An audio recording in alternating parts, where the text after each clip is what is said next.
Kumain niya kami sa pinakasikat na bulaluhan dito sa Jensen. Hindi ko na alam kung anong pangalan ng bulaluhan na yun. Basta napakasarap talaga ng bulalo nila. At napaka-amazing talaga kasi malinis naman ang area at saka maganda.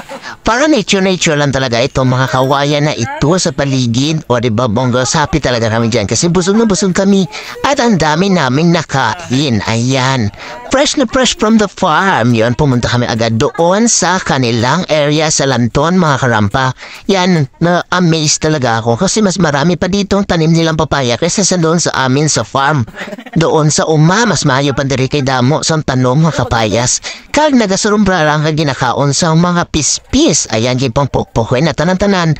Kaging panguha, kaging dala. Siyempre, kahit na-amaze ako pati mga hilog yung pangkuha ko kay para namin tsaka unon kung bagnas kag may ara siya nga langgaw kag asin o diba. Naratsar ko pa na dapat ang mga sili mga karampagid pangkuha ko tanan-tanan.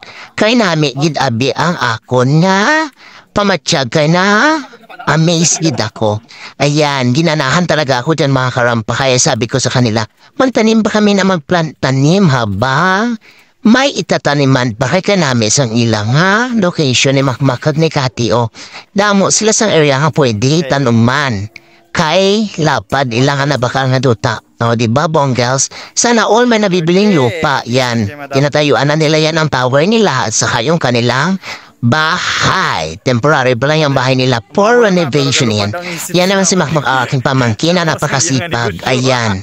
Pahawak-hawak lang yan pero marami ang iniisip at marami yung business na iniisip niya ang utak niya. Hindi mo alam kung anong talaga ang gusto niya mangyari sa buhay niya.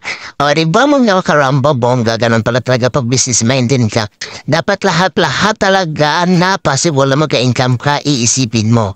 Katulad na sili na yan o diba pinangpokpok ko yan kasi para naman at least hindi na kami bibili ng sili dahil marami naman dyan ilalagay namin sa sinamakan. O diba? Amazing. Samantalang sa hindi ka ako nakagawa ng dalawa lang sinamakan nagawa ko dito. Doon. Dito tingnan niya mga karampa na amaze ako. Dito rin na amaze ako sa mga karnero.